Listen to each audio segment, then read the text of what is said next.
Bienvenue dans le chemin de l'âme, le podcast qui explore la sagesse ancestrale africaine, Congo, les mondes invisibles et les transformations intérieures. Je suis Angela, fondatrice de Maison à l'âme. Ici, nous marchons ensemble vers plus de clarté, de conscience et d'alignement. Respire, écoute et laisse ton âme te guider. Bonjour, bonsoir. Bonsoir. Alors aujourd'hui, on va parler d'un type de relation que beaucoup vivent, souvent sans vraiment comprendre ce qui se joue. Les relations karmiques. Que vous y croyez ou pas, le problème, c'est pas ça. Là, on parle du mot en soi-même. Et justement, lors de la discussion avec Séverine, vous pourrez avoir éventuellement les réponses à vos questions. Ce sont des liens, pour certaines personnes qui sont intenses, parfois magnifiques, parfois douloureux, mais surtout très répétitifs. Et donc, pour en parler aujourd'hui, je suis avec Séverine. Voilà. L'idée, c'est vraiment d'aller au-delà du mot karmique pour vraiment comprendre ce que ça vient nous apprendre aujourd'hui. Séverine, je ne sais pas si tu souhaites te présenter. Bonsoir tout le monde. Bonsoir Angela. Merci déjà Bonsoir. pour l'invitation et surtout pour discuter de ce sujet dans lequel je me sens particulièrement concernée. Et donc moi, je suis Séverine Jean-Baptiste Édouard, j'ai 43 ans, martiniquaise. Donc ça fait à peu près 5 ans que j'ai entamé mon processus réellement de guérison. Et ça m'a amené réellement à comprendre pourquoi j'ai dû vivre des relations karmiques. Et aujourd'hui, notamment dans ma profession, parce que je me suis récemment lancée en tant qu'accompagnante en développement personnel et spirituel. Et mon cheval de bataille, c'est de pouvoir accompagner des personnes qui ont un vécu similaire ou au mien, où je pourrais vraiment leur partager mon expérience et les aider à trouver des réponses et des clés aux problématiques qu'ils peuvent rencontrer. Merci Séverine. Justement, comme ce que je vous ai expliqué, l'idée de ces épisodes de podcast, c'est de discuter avec des personnes que j'ai déjà accompagnées et qui pour certaines, ont des activités, notamment Séverine qui est à Zambéa. Voilà, pareil, je vous mettrai un lien en description pour que vous puissiez découvrir éventuellement ce qu'elle fait.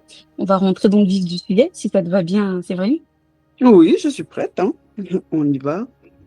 Enfin, on va commencer par ce qui est nécessaire, comprendre les relations karmiques. Comment tu définirais une relation karmique de façon simple? Alors, une relation karmique. Alors, de ce que moi j'ai pu comprendre, observer, une relation karmique, elle est vraiment destinée à nous aider à mettre le doigt sur les blessures, les traumas, les schémas répétitifs qui sont soit hérités de notre famille, de notre lignée, ou soit des expériences personnelles pour nous aider vraiment à comprendre les choses en nous qui doivent changer. Intéressant. Et justement, est-ce que tu penses que toutes les relations intenses sont forcément karmiques? Je dirais non, mais il est important quand même de pouvoir faire la différence entre intensité et amour profond. Et souvent, on confond les deux. Mais Hmm. toutes les relations karmiques ne sont pas intenses. Toutes les relations, excusez-moi, intenses ne sont pas karmiques. Mais c'est quand même un élément qui peut permettre de reconnaître une relation karmique. Hmm. Et justement, en fait, quelle est la différence entre une relation karmique et une relation saine ou pourquoi pas alignée? Selon toi, comment est-ce que tu pourrais différencier avec deux, trois mots peut-être? Alors, moi, je dirais, une relation karmique, elle va vraiment venir nous secouer. Elle va vraiment venir nous bouger, vraiment mettre en lumière nos blessures. On va en parler des 5 blessures de l'abandon, blessures de rejet, blessures, voilà, les 5 blessures de l'âme. Les relations karmiques vont vraiment venir mettre en lumière ça. Et donc, ça va nous secouer, ça va nous faire mal, si je peux employer ce terme-là. En comparaison avec la relation alignée ou la relation saine, la relation va venir nous apaiser et réellement nous aider à nous élever. C'est voilà, c'est moi la petite différence que je ferai entre les deux. Hmm. Et justement, pourquoi ces relations-là, justement ces relations, on va dire que ce soit karmiques, que ce soit saines ou alignées en fonction des expériences, donnent souvent l'impression d'être soit évidentes ou destinées? Comment est-ce que tu pourrais expliquer ça? Alors, ça va me faire entrer dans un sujet dans lequel tout le monde ne va pas forcément croire, ce qui est du thème de la réincarnation et de l'incarnation, mais qu'on le veuille ou non, c'est comme ça. Les relations sont décidées à l'avance par nos âmes. Ce qui fait que la relation karmique va donner l'impression d'être évidente ou destinée, c'est simplement parce que c'est un contrat, un accord qui sera passé entre mon âme et l'âme de l'autre pour pouvoir vivre cette expérience qui va me permettre de mettre le doigt et de conscientiser ce qui ne va pas et du coup d'entamer le processus de guérison. C'est très intéressant. Ce qui fait que là, on va aller vers justement cette partie qui, pour moi, je pense qui est nécessaire, les cycles répétitifs. Parce que là, on a parlé, voilà, de cet aspect karmique, parce que qui dit relation karmique, très souvent, on parle de répétition. Pourquoi est-ce qu'on retombe souvent dans les mêmes schémas relationnels selon toi? Alors, je dirais que on retombe dans les mêmes schémas tant qu'on n'a pas compris. Une fois qu'on a compris et qu'on a entamé le travail, parce qu'on peut comprendre et laisser faire malgré tout. Mais du moment qu'on a compris et qu'on a entamé le travail pour pouvoir Mhm. aller vers la guérison, les schémas vont parfois se représenter, mais pour nous montrer l'évolution acquise. Pas pour nous montrer qu'il y a encore des choses qui ne vont pas, mais plutôt pour nous montrer, c'est bon, c'est OK. Tu vois, tu fonctionnes aujourd'hui autrement. Mais Mhm. tant que la leçon, elle n'est pas comprise ou qu'elle n'est pas accueillie, et donc du coup qu'on n'a pas entamé le travail, ben, on va répéter les schémas jusqu'à ce que. Et ce sera Mhm. souvent de plus en plus dur d'une relation à l'autre parce que, alors c'est vrai qu'on a tendance à vouloir quantifier la douleur, on veut pouvoir donner une densité, si je peux dire ça comme ça, à la souffrance, Mhm. mais c'est juste que à un moment donné, si cette intensité-là, elle n'était pas suffisante pour te permettre de comprendre, ben, l'âme qui est dans son principe premier de vouloir évoluer, va vivre une expérience un petit peu plus difficile après, en espérant qu'avec un peu plus de difficulté, on va enfin faire face et faire ce qu'il y a à faire. Mhm. Et justement, quels sont les signes qui présentent plus ou moins qu'on est dans une relation karmique? Alors, donc, on va revenir à ce que tu disais tout à l'heure par rapport à l'intensité. Souvent, la relation karmique, elle va apparaître comme une évidence. Et elle va souvent commencer avec intensité, avec passion. Et c'est ce qui fait qu'on aura l'impression, oui, j'ai rencontré la femme de ma vie, j'ai rencontré l'homme de ma vie. Or, souvent, il arrive un moment dans la relation où les masques vont tomber, où, comme on Mhm. dirait, les écailles des yeux vont sortir, elles vont tomber. Et on va commencer à être secoué par la relation.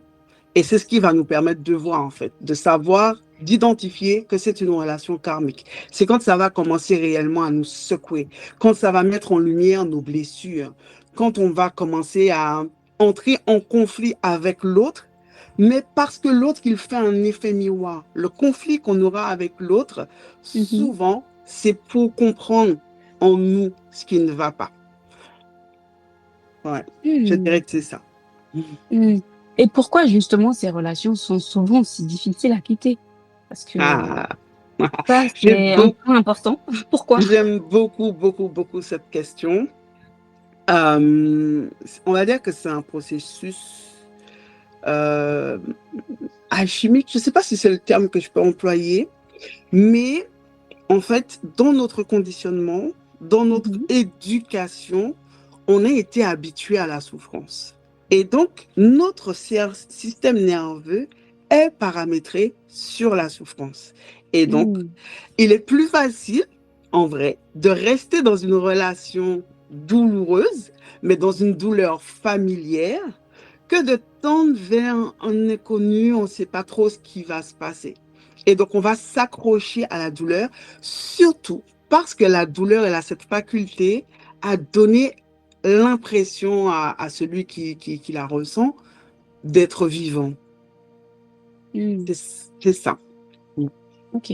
Bah, pour, aider un peu, à celle ou celui qui va nous écouter, est-ce que tu peux partager un exemple ou une situation que tu observes souvent pour, bah, permettre à la personne de pouvoir vraiment comprendre, ses difficultés à quitter? Alors, je vais essayer de raconter un peu mon parcours vite fait. Je ne vais pas rentrer trop dans les détails, Mmh. mais je sais que avec mon ex-mari, qui était un pervers narcissique, j'ai pris, alors dès la première semaine où on a commencé à sortir ensemble, j'ai su, j'ai su identifier que c'était une relation qui n'était pas, qui serait challengeante, on va dire ça comme ça. Mmh. Et je suis quand même restée avec lui 19 ans. Je me suis mariée, j'ai acheté une Waouh! maison, on a acheté des voitures, on a voyagé. Et déjà au départ, ce qui fait que je suis restée aussi longtemps, c'est que j'espérais le voir changer. J'ai Mmh. beaucoup prié, surtout qu'à l'époque, j'étais très ancrée dans des religions qui me disaient, mais oui, mais en fait, il faut prier. Dieu va changer son cœur. Et Mmh. on s'accroche souvent à cet espoir que l'autre change parce qu'on va dire les choses, parce qu'on va prier derrière. Et en fait, c'est simplement que on a du mal aussi à se dire, mais j'ai fait un mauvais choix. Mais c'est pas un mauvais choix. C'est ça, Mmh. c'est ce qu'on a du mal. C'est que si on renonce à la relation, pour nous, on considère qu'on a fait un mauvais choix. Et donc, du coup, quelquefois, l'ego va faire qu'on a envie de s'accrocher pour pas laisser aller, pour ne pas se dire, mais en fait, je me suis trompée. Or, ce n'est pas une erreur. C'était une expérience qui était nécessaire pour nous permettre de comprendre quelles sont nos limites. Mais Mmh. on s'accroche parce que on a peur de l'inconnu, comme je disais tout à l'heure, et puis Mmh. aussi parce qu'on a cet espoir que l'autre change. On est toujours convaincu, surtout qu'on va réussir à faire l'autre changer. C'est surtout ça. Mmh. C'est Donc, intéressant. voilà. Je comprends. Bah, et justement là, la question qui va venir, c'est, bah, qu'est-ce qui nous retient vraiment dans ces cycles, en fait, même quand on souffre? Pourquoi? Ben, pas- j'ai eu l'occasion de discuter avec plusieurs personnes de ça. Et souvent, ce même raisonnement revient, l'investissement qu'on aura mis dans la relation. Les Mmh. gens ont toujours l'impression qu'ils ont fait beaucoup pour l'autre. Ils ont mis beaucoup de leur cœur, beaucoup de leur trip dans la relation. Et pour eux, ils se disent, ah oui, mais si je le laisse comme ça ou si je la laisse, genre, je l'ai préparé pour la personne suivante. Alors, Mmh. effectivement, c'est le cas. Mais n'empêche que euh, tu ne peux pas rester dans une relation qui ne te convient pas, qui ne te fait pas du bien, surtout si tu as déjà reçu la leçon, que tu as compris ce qu'il fallait comprendre, et simplement parce que tu as, tu crains en fait d'avoir trop investi. Et c'est ce que souvent les gens, ce qui fait que les gens restent dans la relation, c'est parce que ils considèrent qu'ils ont investi beaucoup et ils ne veulent pas renoncer à ce qu'ils sont, entre guillemets, investis. Mmh. Et donc là, on parle justement du fait de façonner une personne et donc de leçons de prise de conscience et j'aurais une question, c'est quelle est la mission d'une relation karmique dans notre vie au final? Alors, la mission d'une relation karmique, c'est vraiment nous permettre de réaliser qui nous sommes réellement, notre nature première. Je dirais même notre nature divine. C'est vraiment ça, le rôle de la relation karmique. Et donc, du coup, de prendre conscience de notre valeur et des blessures qu'il nous faut travailler. C'est ça pour Mmh. moi la mission de la relation karmique. Et qu'est-ce que justement ces relations viennent nous apprendre sur nous-mêmes au final? Ben, que nous sommes bien plus que ce que nous pensons. Mmh. Et à quel moment on comprend que ce n'est plus une histoire d'amour, mais une répétition, par exemple? À quel moment est-ce qu'on comprend que ce n'est plus une histoire amicale, mais une répétition? Ou alors, à quel moment est-ce qu'on comprend que ce n'est plus qu'une histoire familiale, mais une répétition? Mmh, Parce que très souvent, on parle de relations karmiques par rapport à l'amour, mais on oublie aussi que ça peut concerner exactement. un ami, un membre de la famille, ça peut concerner même nous-mêmes en tant Un qu'êtres. collègue, Donc, exactement. entre collègues, même avec des Mmh. inconnus, parfois c'est le lieu où on habite. Mais à quel moment est-ce qu'on comprend que là, ce n'est plus, qu'une histoire d'amour, mais c'est une répétition? Ben, en fait, l'élément qui pourrait vraiment permettre à quelqu'un de comprendre qu'elle est dans une répétition de schéma, c'est quand elle retombe systématiquement, quelle que soit on va dire la qualité de la personne qui est en face, c'est-à-dire que ce soit Mmh un parent, un collègue, un ami, quand on retombe sur le même type de profil. Par mh. exemple, moi, ce que j'ai vraiment compris que, quand j'ai vraiment compris ce que j'avais à travailler, c'est quand j'ai observé qu'autour de moi, j'étais entourée de pervers narcissiques. Et que c'était pas Mmh. que mon ex-mari. C'était au travail, c'était dans mes amis, c'était dans, en tout cas, ce que je considérais être amis. C'était Mmh. mon propriétaire, là où j'habitais. Tout, Mmh. vraiment, tu es entouré du même type de profil.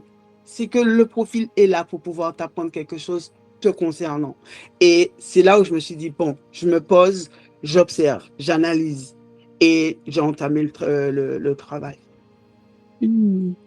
Et est-ce que ces relations sont là pour durer ou juste pour nous transformer? Parce que tu as parlé notamment de ta relation à toi, mais tu penses que c'est pour la vie ou alors, c'est juste parfois pour juste te transformer?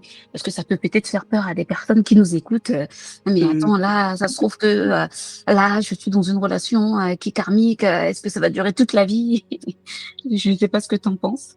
Alors, moi, je dirais, c'est ça la beauté de la vie, c'est que rien n'est figé. Il y a aucune, on va dire, loi établie, mais qui soit figée. C'est-à-dire que euh, la vie, elle est infinie, immense, et on peut vivre tout type de relation.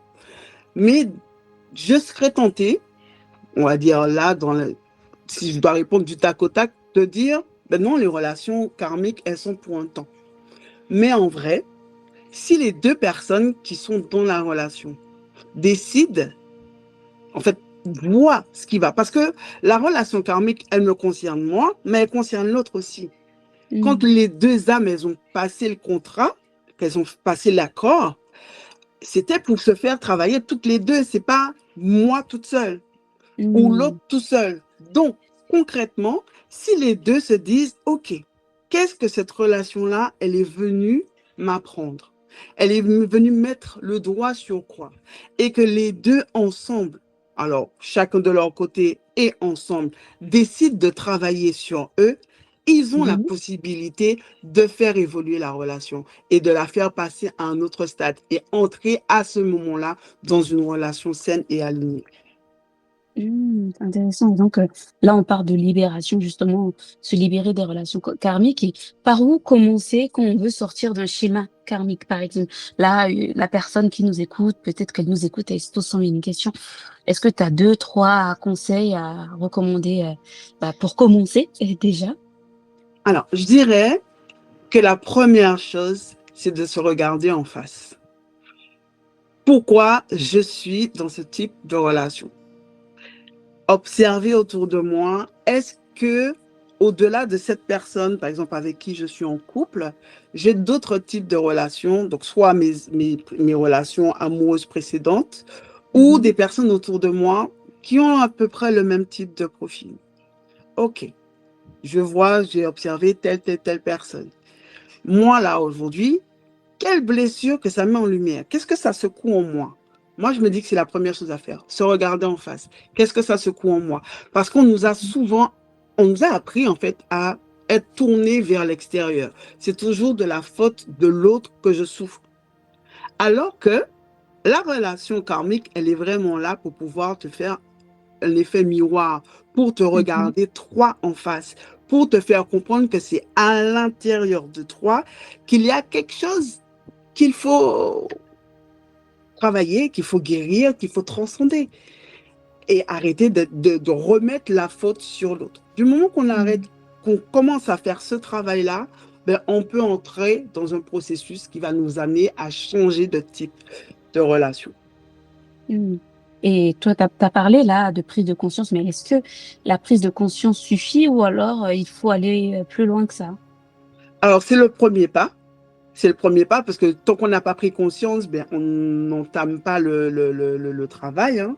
Mhm. C'est ce qui fait que ben, beaucoup de personnes se retrouvent à répéter les relations, à retomber dans des relations Mm. karmiques parce qu'elles n'ont pas compris. C'est la première chose, la prise de conscience. C'est le premier pas. Une fois qu'on a pris conscience, à ce Mhm. moment-là, on peut entamer le processus. Mais il ne faut pas rester juste à la prise de conscience. Si on reste juste à la prise de conscience, on va, je dirais, inévitablement retomber sur des relations du même type jusqu'à ce qu'on se mette en action.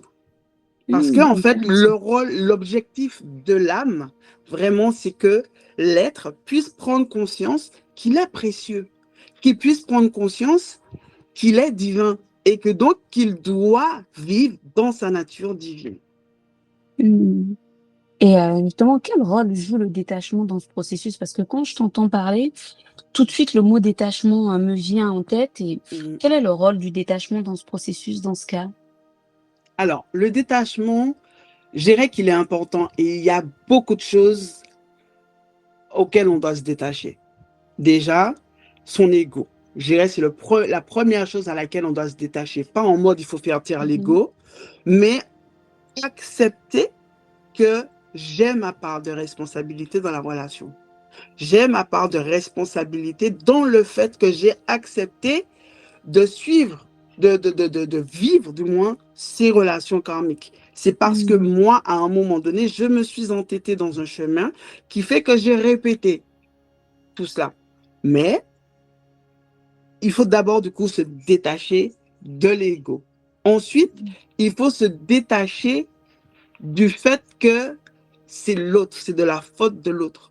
Ça, il faut se détacher de ça aussi. Mhm. Parce que la relation, elle est venue m'apprendre à moi quelque chose. Tant que je reste attachée au fait que c'est l'autre qui m'a fait souffrir, c'est l'autre qui a fait, c'est de la faute de l'autre, ben je Mhm. ne peux pas réellement, moi, entrer dans un processus de guérison. Donc, il y a plusieurs Mm. petites choses auxquelles je dois me détacher, mais pour moi, je dirais que c'est les deux principales. Ok. Et justement, après le détachement, comment est-ce qu'on peut gérer le manque, l'attachement ou l'envie de revenir vers la personne? Parce que ça, c'est très fréquent, ça. Comment on C'est fait? ça. Et c'est ce qui fait que ben, beaucoup de personnes retournent soit à Hmm. la relation qui les a fait, entre guillemets, souffrir, ou Mhm. soit dans le même type de relation. Mais en fait, je dirais se placer au centre de sa vie. Du moment qu'on a cette prise de conscience, la, le- la première chose que l'on doit ancrer à l'intérieur de soi, c'est que cette relation est venue m'apprendre à moi quelque chose. Mais c'est venu m'apprendre quelque chose parce que je suis précieuse. Donc, je me place au centre et à partir de là, alors c'est pas évident hein, de se placer au centre hein, parce que beaucoup de Mhm. personnes ne s'aiment pas, beaucoup de personnes ont une mésestime d'eux-mêmes, un manque de confiance en eux et remettent la responsabilité sur les autres. Mais une fois qu'on a pris conscience, on va commencer à faire aller sur ce chemin vers soi. Et le chemin vers soi va nous aider à nous placer au centre. Et une fois qu'on va se placer au centre, on va se détacher. On va revenir du coup au détachement. On va se détacher de l'attachement à l'autre. Mhm. S'accrocher, on va plus s'accrocher à l'autre parce qu'on va comprendre Mhm. que je suis précieuse, je dois poser des actes d'amour pour moi. Donc ça veut dire que Mhm. mes relations, mon fonctionnement, tout ce qui est dans ma vie là aujourd'hui ne me convient pas, je fais ce qu'il Mhm. y a à faire pour que ça change. C'est intéressant. Donc là, on a parlé de détachement, d'alignement, de nouvelles relations. Et qu'est-ce qui change justement après une relation karmique, d'après toi, hein, de ce que tu as pu peut-être vivre ou observer autour de toi? Qu'est-ce qui change? Si tu as deux, trois exemples pour aider la personne qui va nous écouter. Hum. Alors, ça change. Alors, je vais surtout dire que ça change quand on a pris conscience. Une fois qu'on a pris conscience et que du coup, on est sorti du cycle karmique des Mhm. relations, ben, on peut, et qu'on a vraiment posé le regard sur nous et qu'on a entamé le processus, enfin, à ce moment-là, il n'y a plus de chemin, il n'y a plus de retour en arrière. À ce moment-là, on avance pas à pas vers nous et on comprend que on est à l'origine de notre bonheur. On n'est plus en quête du bonheur, on est conscient d'être notre propre bonheur. Et donc, du coup, on est en capacité à ce moment-là de poser les actes qu'il faut pour que la paix règne, le bonheur règne, la sérénité, tout ce qu'il y a de plus beau, en fait. Et c'est vraiment Mm. là que la relation karmique veut nous amener. Et si on a réussi à apprendre la leçon, après la relation karmique, c'est ce qui nous attend. En fait, ce qui nous attend, c'est la paix, l'équilibre, l'harmonie. On peut même C'est être ça, étonné. Ok. c'est ça, Et c'est ça. comment reconnaître justement qu'une relation est plus saine après ça? Parce que moi, de ce que j'ai pu voir jusqu'à aujourd'hui, malheureusement, il y a des personnes qui perdent justement une relation saine après avoir vécu une relation karmique parce que c'est trop beau. Donc, comment reconnaître Voilà, c'est qu'une ça. relation est plus Ben, saine après ça? souvent, une fois qu'on est sorti du schéma karmique et qu'on a vraiment regardé en face, on va, Mhm. des fois, des fois, notre âme aussi aura choisi de vivre une relation saine après la relation karmique, même si qu'on n'a pas appris.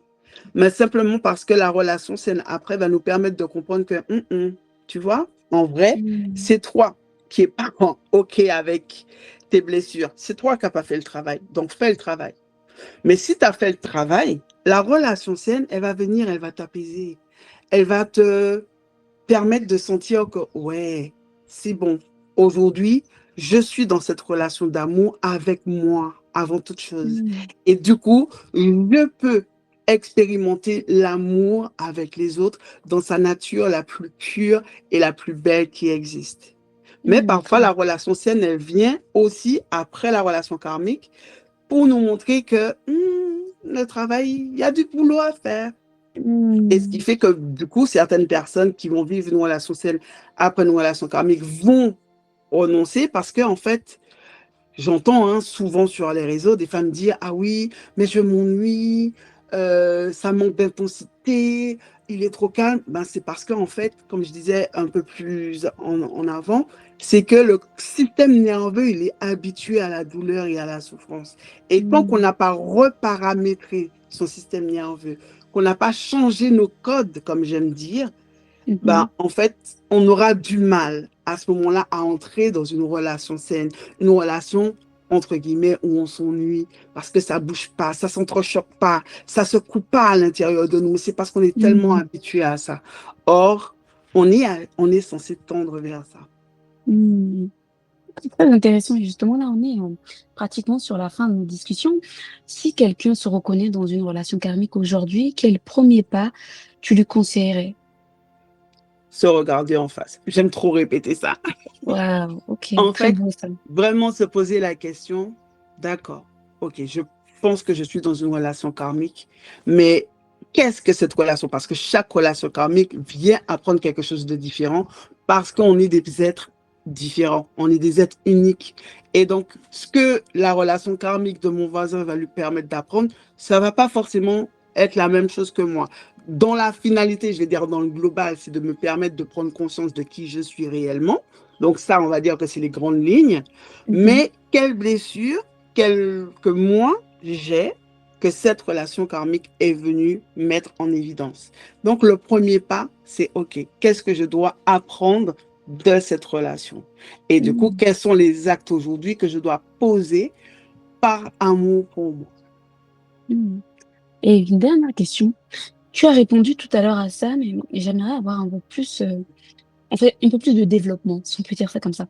Est-ce que Mm. selon toi, on peut éviter de reproduire vraiment ces cycles ou est-ce qu'ils reviennent tant que la leçon n'est pas intégrée? Tu l'expliquais tout à l'heure, mais j'aimerais vraiment avoir un point de vue un peu plus complet parce que, en tout cas, hein, sur les réseaux sociaux, beaucoup de personnes crient haut et fort que non, eux, ils y croient pas, tout ce qui est karmique, le karma, etc. n'existe pas. Après, personnellement, moi, de mon expérience, je pense que c'est une question de langage et qu'en fonction des cultures, des Mm. traditions, les mots utilisés ne correspondent pas forcément et la vision et la conception n'est pas forcément similaire. Et donc, pour reposer la question, est-ce que selon toi, tu penses qu'on peut éviter de reproduire ces cycles ou est-ce qu'ils reviennent tant que la leçon n'est pas intégrée?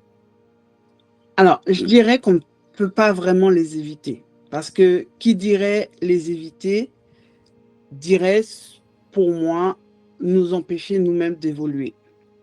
L'âme, à la base, quand elle a choisi ses expériences, elle n'a pas choisi ses expériences pour qu'on souffre.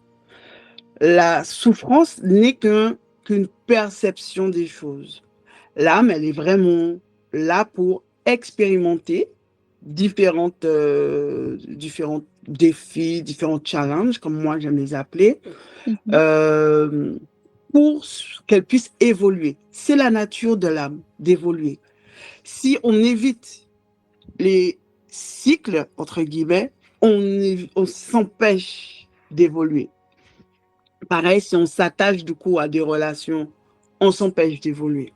Donc, mhm, l'objectif de l'âme étant vraiment d'évoluer, elle va nous mettre face à des relations. Donc, ce sera peut-être plus des relations amoureuses, mais mhm, inévitablement, tant qu'on n'aura pas appris, intégré la leçon, mais surtout entamer le processus de guérison, parce que c'est pas juste comprendre, c'est vraiment entamer le processus de transformation, le processus mhm. d'évolution. Et ça, tant qu'on ne l'aura pas intégré, ben, l'âme fera toujours en sorte qu'on se retrouve face à des expériences qui vont nous amener vers cette évolution-là. Donc, ce sera peut-être pas des relations amoureuses, mais ce sera des relations avec d'autres personnes. Quoi qu'il en soit, le cycle, tant que la leçon n'est pas intégrée, il va se reproduire. Hmm. Ok, merci. Très intéressant. En tout cas, merci à toi. Ce que je retiens aujourd'hui, c'est que toutes les relations ne sont pas faites pour durer, mais certaines sont là pour nous réveiller, pour nous éveiller, pour nous relever. Donc, moi, derrière, je dirais que merci à toi pour Avec avoir apporté plaisir. plus de clarté. Je sais pas si Mm. tu as quelque chose à dire. En tout cas, comme ce que je vous ai Oui, dit je au voudrais. début, Ouais. n'hésitez pas, voilà, à suivre Séverine. Je mettrai un lien de Zondea dans la description. Comme ça, vous allez pouvoir découvrir toutes ces pépites. Voilà. Merci, Séverine. Oui. Alors moi, la conclusion que j'aimerais apporter, c'est que vraiment, il est important que chaque être prenne conscience qu'il est précieux, qu'il n'est pas une lubie de je ne sais quel dieu ou je sais pas. Il a été choisi. Il est un être choisi. L'univers a considéré que sans lui, il ne pouvait pas être. Donc, une fois qu'on a intégré ça, je suis précieuse, je suis précieux, tout ce que je vis est là pour moi, même les relations karmiques. Elles sont là pour mon bien. Elles sont là pour me permettre d'évoluer, pour me permettre de prendre conscience à quel point je suis. C'est pas une lubie. C'est ce que je voulais rajouter. Et c'est un Merci beau, beaucoup, hein, c'est Séverine. vraiment un beau parcours, le chemin vers soi. Donc, il ne faut pas hésiter. Pareil.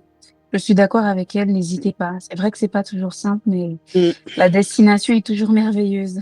c'est Toujours ça, merveilleuse. exactement. En tout cas, on espère que ces discussions vont vous permettre de comprendre et de pouvoir vous libérer des relations karmiques que vous avez, peu importe quel type de relation. Voilà, comme ce que j'ai dit, l'idée c'est vraiment de se rendre compte que c'est pas que les relations amoureuses, ça peut être familial, ça peut être amical, ça peut être avec des inconnus, ça peut être Mhm. professionnel, ça peut être avec vous-même aussi. Donc, prenez en compte tout ça et faites votre travail et pourquoi pas vous faire accompagner soit par des professionnels de la santé ou par des thérapeutes ou même par vous-même aussi. Voilà, vous pouvez faire un combo des trois s'il le faut pour arriver justement à votre fin et trouver des solutions concrètes sur le long terme. En tout cas, merci encore une fois à toi, Séverine, pour cette Avec discussion. plaisir. C'était un vrai plaisir d'échanger avec toi sur le sujet. Et merci pour ton invitation, vraiment. Avec plaisir. À très vite. À très vite. Si cet épisode a résonné en toi, si certaines paroles ont touché quelque chose d'intime, sache que ce chemin ne se parcourt pas seul. Je t'invite à rejoindre le groupe WhatsApp Alam Experience, un espace de partage, de transmission et de conscience où nous prolongeons ces réflexions, où les mots deviennent expérience et où les liens se tissent avec justesse. Le lien est disponible en description. Prends ce qui résonne, laisse le reste et avance à ton rythme sur ton chemin d'âme. À très bientôt pour un nouveau pas sur le chemin de l'âme.